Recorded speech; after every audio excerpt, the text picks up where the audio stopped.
Welcome back to PhD Channel, the Philippine Diversity Channel, for our continuing series of podcasts for the 2023 candidates of the Mrs. and Miss Aotearoa. And today we are fortunate to have our candidate guest who comes all the way from the Northland in Whangarei, none other than Stephanie. And I'll try to pronounce your family name, Stephanie. Is it Shoot. Shoots? Shoots. Yeah, Hi, shoot. Shoot. Hi, Stephanie. How are you? Hi, I'm good, thank you. And how is it in Whangarei today? Is it sunny? Because here in It's a Auckland it sunny is. weather, yes. Beautiful weather today. Oh, good, good, good. And Stephanie is one of the candidates, as I said, of the Mrs. and Miss Aotearoa 2023. Now, Stephanie, could you give us a little bit background about yourself, your family Yeah, life? I know you so, have a very busy, like you're into sports. yeah. Yeah, So I'm a go solo ahead, mum with Stephanie. 5 boys, age ranging from 18 to 9 years old.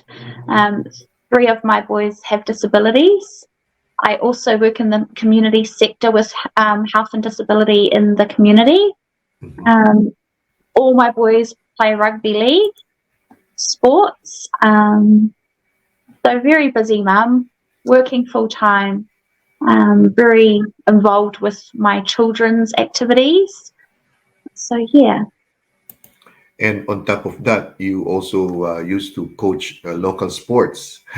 yes. So just growing up with my boys, I jumped in with coaching and managing where I could just to help them have that assistance through their journey as well. Mhm. So that was easier to do that at that time. Which sports were this, Rugby Stephanie? league, Oh, rugby league. Wow. And so you also are a qualified beautician. yes, Can you I tell us a little am. bit about that? Yes, so I studied in Taranaki at which and became a qualified beautician. Um, at the time, I worked down there as a beautician, but coming to Whangarei, there's so many areas that are covered in that sector. I decided to continue with my community health care up here instead of Mhm. beautician. So I just do a little bit of it on the side. Tell us a little bit about your work as a community health support, because it is quite challenging and at the same time a very important Mm. role in our community. Yeah, so being a community healthcare worker, um, so I mostly work with spinal and brain injury clients. So most of them are 24-hour care. Mm, We do rehabilitation programs also. We work alongside ACC to assist clients coming in from accidents, strokes, injuries. So that's what our rehabilitation side covers. Very long hours in the community healthcare, mm. very challenging mentally and physically, but very rewarding to be able to allow people in that sector to be living as normal life as possible. Yes, I could relate to what you're saying, Stephanie, because I used to work in the care sector. I was like a diversion Yeah, therapist, caregiver, and also I in my previous career I was with young adults and youth and adults with intellectual disability. So it's very important that we do a lot for our what's this for our for me they're not just clients, they're like my family, like they they're are. involved in the, Yes, you yeah, spend a lot of time with them, so they a lot become your of friends time. and family. Yes. Yes, and you're talking about sports. Sports is one of the things that people with learning disabilities or whatever disability are it's something that they could they could go into. Is that what you were doing before coaching when you were coaching, Stephanie? So, no, so just personally from my own journey, I have 3 boys Mhm, with disabilities, but mhm, also I have 2 older boys who were right into sports. mhm, Just making my own children not be so abnormal to the community around us. I have parented them to be able to socialize in engagements Oh. into sports. And so sports has become quite a huge thing in our family because it's something they love doing, and it's giving them Mm, that other aspect of them that they're not so challenging with their disability. So mhm, it's mm, just, how do I put it? It's giving them insight of who they can be if they put their mind to it. mm. So yeah, Yes. yeah. Yes, because when I was working in Hamilton, these boys that I supported, they were part of the Special Olympics team. So for Hamilton, in swimming, in relay, Mm, in basketball, and a shout out to the New Zealand team. They just left a couple of days ago for the Special Olympics in Berlin. We have yes, around 30 or 40 delegates. So mm, all the best, boys and girls. yes. Stephanie, were you into sports also when you were, when you were When growing I up? was younger, yes, I used to play netball, represented my area, which was Tokoroa at the time. Ah, So way down that far. Um, and then I had a knee injury in netball, and then I started playing rugby myself. So yeah, mhm. very Oh, sporty right up until high school. Um, so yeah, you grew up in Tokurua, Stephanie? Is that where a lot of you my grew up? younger years, yes, I grew up in around Tokoroa Mangakino area for about 8 years of my junior life, Ah, and then okay. my father had an accident which caused him to be in a wheelchair himself. So we came far north to my older brother to help assist with care with my father. And that's how we Mhm. became in Whangarei. Yes, because I was traveling via bus from Wellington last Sunday, and we passed through Tokorua.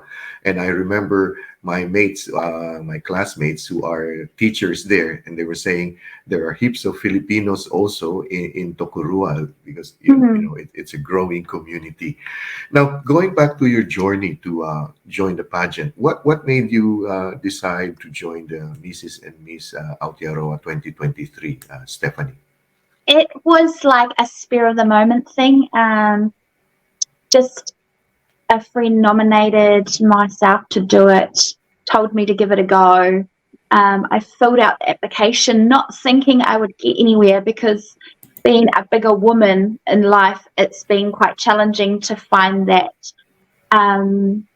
confidence in yourself. So over the last couple of years, I have been doing photography and modeling. So that kind of just built my confidence as a woman in general. And then, so I put the application in, and a week later, I was accepted. I was Mm. really shocked at the time because I've never done anything like this before. It's very new to me, and it's a really huge experience, but I'm really willing to give it a good go. And you are undergoing workshops already Yes. Yeah. during weekends, and so Yes, every weekends is Saturday. quite you're quite busy with your with your weekends for the Yes. workshops. Mhm. What was the last? I mean, there was a workshop yesterday. What was that Yes. all about? Catwalk training and our opening rehearsal for our opening dance. Hmm. How Yes. was it? How was the experience? The dancing was so in my element. The catwalk, I've got a lot of practicing to do, especially in heels. Yeah, because Anna Maria also shared with me that you also are into dancing. Like, is it Yes. any particular type of dancing? Contemporary. Ah, Mm. contemporary. Like, So it's a dance that you express emotion through your movements. So mhm. when you're dancing in contemporary, you pretty much zone out into your own emotion, and that's how your body flows. So it's Oh, I found it nicer way to express my emotion when life was too hard. So I picked up that kind of dancing because it was able to give me my own space to express myself, not knowing that I was opening myself to anybody else but myself. mhm. Oh, well, that's something new because I haven't. I heard of modern dance, but Mm, contemporary dancing, it's something, and it's like personal. You're saying you very express yourself. personal. Yeah. Oh. Is there a particular like music that you go through, or a Um, movement? no, you can do it to pretty much any music. It's a very slow, normally it's quite an intense emotional song that you play Mm-hmm. in the background Mm-hmm. because based on your feelings, your movement of body, your expression of face is Mm-hmm. a big thing while you're dancing contemporary. So it's Oh. based around music that actually needs you to show emotion. So Mm-hmm. Mm-hmm. it's just the background of music would be quite emotional. And Oh. it can be upbeat and it can be quite slow, depending on who your teacher is and how experienced they are to make those moves work within that Oh, okay. song. Oh, Yeah. oh. So you do it in a studio that like there's a Yes, I teacher was like doing it's it good. in a studio with a teacher. Mm-hmm. He no longer teaches up here, and it's very hard to find that again up here because everyone's, of course, Oh, modern and hip hop dancing. yes. Mm-hmm. Yeah. Mm-hmm. So, so now I just do it in my own time when I have time, and yeah, YouTube, watch YouTube clips to Oh, yes, continue. yes. Yeah, I was about to ask that. So your only fallback is you have a YouTube and then you follow that. So, Stephanie, I'm quite intrigued by that. So the teacher will be guiding you. Will the teacher be saying words to guide you, or So, how does it work? not really words. He showed us through expression of face. So during this dance, a lot of your expressions are expressed through movement and your facial expression. So when Ah, he's teaching us, he normally shows us first. And then as we're dancing, he is talking to us, but we're having to express it ourselves on how we're feeling about the emotion. So, oh, yeah, so he guides us through each step. He gives us a whole routine to learn. And he's normally mhm. part of the dance when we showcase it. So Oh, also there's a showcase at the end, like at a the end of recital. every dance term, yes. Oh wow, that's so amazing, so amazing. And how long is the session normally, Stephanie? 10 weeks is the term, and Mm-hmm. it's only an hour and a half to 2 hour session. Mm-hmm. And is it like once a week or every other Yes, week? once a week, yeah. Once a week, okay. Uh-huh. And now that you don't have the teacher, so you practice it on your own Yes. in the house. And any particular music that you're using at the moment, Stephanie? I would like to say, but I might be using it for the showcase. Okay, okay. I Don't, don't because this, yeah, because Anne Marie was saying, "Oh, I told you not to ask about." Yeah, So you better not. yeah, because Anne Marie already growled at me last year because I asked the question, and it was not the fault of the candidate, and she answered, and so Yeah, she told me afterward, "You should not ask that." Okay, sorry. because we kind of have to keep that part disclosed because it's our Yes, special yes, talent, and yes. no one's allowed to know what we're doing. So Oh, yes, it's yes. hard to express what we're doing, and then I let it out, and then they see it. So it's like, Yeah. oops, Probably I will just Google it and look at YouTube like contemporary dancing because yes, yes, I'm definitely. quite interested in something that's new. So Mm. Stephanie, you were saying that you never expected to get into this the pageant. It's spur of the moment. Now, the pageant is a good platform, or it's a platform for your advocacy for whatever it is you want to promote to the world. So in this instance, how do you plan to use the platform for your advocacy? So my main drive to be doing this pageant is to be just showing anyone and everyone, especially my own children, that no matter any walks of life, what you look like or who you are, you can pull off anything you put your mind to. So that is my motto at the moment to doing the platform and learning from everything within the pageant. It's everything we're doing is building our self-confidence as women.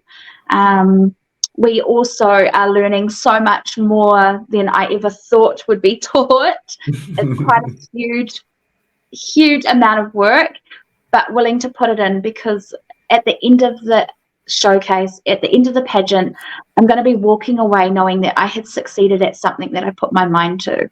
And that's giving Oh, it a good role model for my children to show that they can also do the same. oh, okay. Oh, by the way, what did the five kids say when you said, "Oh, I'm going to join the pageant," and then when you found yourself that you're in the My pageant, what was oldest their boy, reaction? my oldest boy actually lives in Perth.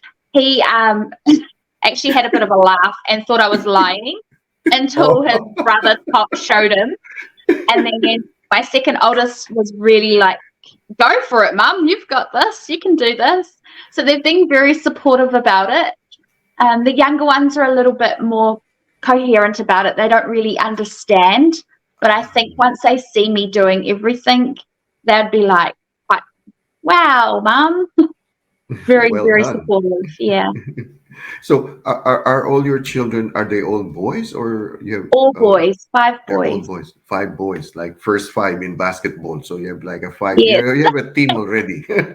Almost as tall as all basketball players too. Oh, really? Wow. Yes. Wow, that's good. That's Very good. tall boys. Oh, wow, wow. And one that your eldest lives in Australia, and the other four are with you Yes. in Whangarei. Now, Yes. how is Whangarei? I mean, what is it in Whangarei? Because I haven't been there, but one day I'm gonna go. I heard it's a beautiful town and it's a small town. But can you tell us a little bit about Whangarei? So it's definitely a small town. There's not too much to be doing up here. Um, the outer skirts, more the out boundaries of it, are really got really beautiful Northland beaches. So we Mm-hmm. attract a lot of tourists through our beaches.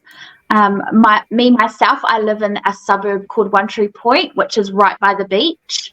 So Oh, we wow. live at the beach all summer.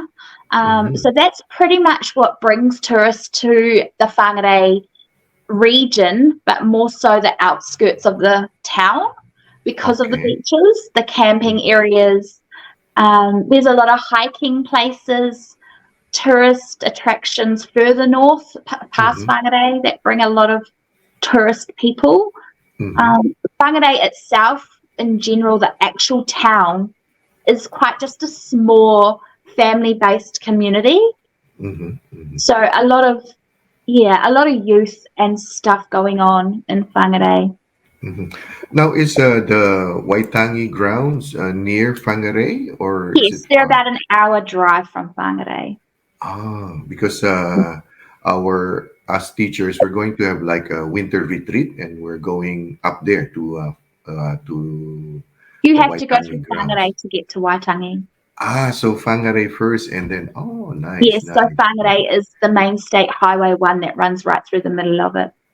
Oh, wow! Looking Mm. forward to go up there. Stephanie, this journey of being a mother to five boys, and then working all of these things that you're doing, and then now doing the pageantry, and you have to travel to Auckland on the Yes, weekends for the workshops. yes, Mm-hmm. Oh, and you drive coming down here? yes, I do drive. Yeah. Oh, wow. And then you go back again in the evening, or you stay in Auckland Yes, for? it depends on if we've got something the next day. Okay. Um, so it depends on what Anna has organised. Most of Mm-hmm. our workshops are on Saturdays, so if I'm not working the next day, I normally stay and have some time out and go shopping because I'm in Mm-hmm. Auckland, of course. Yeah. If I have work the next morning, I normally come home the night before or early Oh. the Sunday morning because by the end of the workshops, I'm pretty exhausted because it's all Okay. new to me. So it's really Mm-hmm. physically and mentally draining. Mm-hmm. So just Mm-hmm. trying to cater for all of that. And Okay. normally I'm coming off a night shift when I come down. So Oh. yeah, Mhm. How far is I mean, driving time from Whangarei to an Auckland? hour and 20 minutes. Okay. Not too Yeah. far. It's just like going to Hamilton, I guess. Yeah. Yes. Mhm. Yeah. And the new Motorway. highway, is it like a It's not new quite motorway? open yet, Yes. but should be opening Oh, soon. Yeah. Oh, okay. So drive carefully and safely, and probably put on those music that for contemporary dancing, and probably where you're showing emotions in the faces is what you're saying, like Yes, anger, like yes, fear. Oh, so or you're driving like like like so all the emotions, Stephanie, like love, yes, blessedness. Oh, wow, I'm going. I'm really after this. I'm going to really search it on YouTube and yes, and definitely. go into yeah, because it's also like it's a release. You're saying, and it's also It is. relaxes you. Oh, Yes. So it and it helps me mentally to relax and release any emotions that I'm holding in. It's a safer place and a safer way to do so. Oh, okay. And I understand because I have a nephew in Wellington. He studied music therapy, and he is now involved in doing that for people with brain Mhm. injuries, with disabilities. Music is a great It's healing. amazing therapy. Yes. Mm. Your clients do not really contemporary dancing, but how do you incorporate like some music with them, and Yes. So I have a brain client that has a brain injury from a car accident that I work with Mm-hmm, twice a week. mm-hmm, I have to take her for at least an hour's walk just for her mobility and to learn to for her to rehabilitate and take on that extra pain as we're walking because she does mm-hmm. get a lot of pain as we're walking. So I turn on my music quite loud on my phone in my pocket Oh, and it keeps her going. And I play oh, songs that are actually her age. So she starts singing along with them and oh, she ends up nice. noticing that she's walked that whole hour without even complaining that she's had any pain. Oh, So yes. music, Wow. hands down music, I totally recommend anyone who's going through emotional injuries, physical injuries.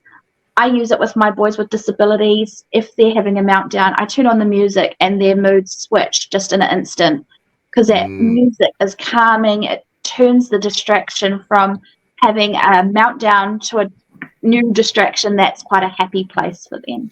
So yes. music's definitely a great therapy. And music is like it is a universal language. You Cheers. may not know the lyrics, but you know the melody and then Mm, the musicality. yeah. Oh, Stephanie, do you play a musical instrument? No, I used to sing a lot. Mm-hmm. Through school, I was in choirs. I did kapahaka. I did the Cook Island group. Sung Ah, right up until I was about 15, and then mm-hmm. I got a vocal cord infection. Oh, Yeah, so I don't. You'll catch me singing all the time. Not that I'm not sure if I'm so good at it anymore, but you'll catch me singing everywhere I go because it just keeps oh. me in my happy place. Yeah. When you were doing the kapahaka, did you participate in the competitions? Like, did Yes. you Yes. national competitions, the Yes. kapahaka? Yes. Wow! Oh, amazing! And you said you were with the Cook Islands group because you're Cook Yes. Island Maori. Are you Cook Island? No, I'm actually German Maltese, so I'm not even Maori. I've German Maltese from yes, Malta. From Malta. yes. My grandmother's Oh, from Malta. Yes. oh wow!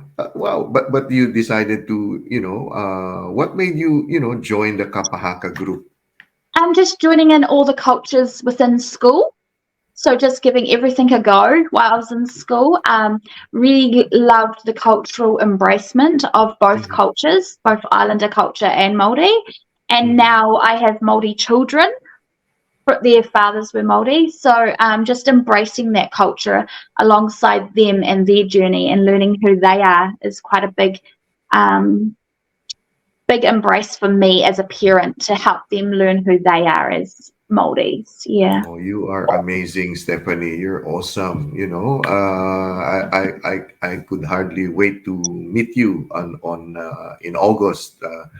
Hopefully, I will be able to watch the finals because last year, I mean, the Mm. past 2 years, I've always been sick. I don't know why, but Oh during the, no, the finals, I always get change sick. the weather. It always gets Maybe, cold, hot, cold, and then we get really cold. yeah, because for the past 2 years, I've been always interviewing the candidates and then looking forward. So Yeah. I pretty much get a general idea of who you are, and then on the day itself, or I just get. Last time it was I was really horribly sick. Oh, I got no. I got food poisoned last last time, so it Oh, was really no. yeah. Stephanie, now is the time for you to address our women leaders, our women who are, you know, maybe they're struggling or they're looking for inspiration. This is the opportunity for you to address our women, our girls. Go ahead. So, is this just in women in general, just giving me Yes. my insight? So, just Mhm. for any woman in general in life to just give everything a go, no matter who you are, where you're from, or what you look like. If you put your mind to it, you can get everything you want or dream if you put the effort and the hard work into it. And also now for the mothers, the moms, the solo moms, or those Mm. who are, struggling with their families. So, personally, from a mum with kids with disabilities, I know the struggles. I've been there. I was also homeless at a point where it almost was the end of everything. I felt like I was a failure, but every struggle becomes a good opportunity in the end. You just got to keep pushing and really hold in there. And if there is any time that you need to ask for help, ask for help. Don't ever be scared to ask for help, because I learned that the hard way. I never asked for help, and the struggles were a lot harder than it should have had to be. Thank you so much, Stephanie, for your time and for your, inspiration, not only to me but to many of our listeners and our viewers. And I look forward to meet you on finals on pageant night and meet your Thank boys. you. If they're, of course, the boys will be joining you hopefully, so I'll get to meet them. And all the best in everything that you're doing. I really, it's I know the challenges, but man, you are doing the best. So thank you so much, Stephanie. Thank No, you very much. thank you for having this time with me. Hope you have a good And rest of the afternoon. yes, and likewise with you and with your family. And I'd like to thank our listeners and our viewers for allowing Stephanie and me to come into your homes, into your hearts at this time, at this point, for our Korero on our podcast for the Mrs. and Miss Aotearoa 2023 candidates. In behalf of Stephanie and Direct Rene, thank you so much and God bless.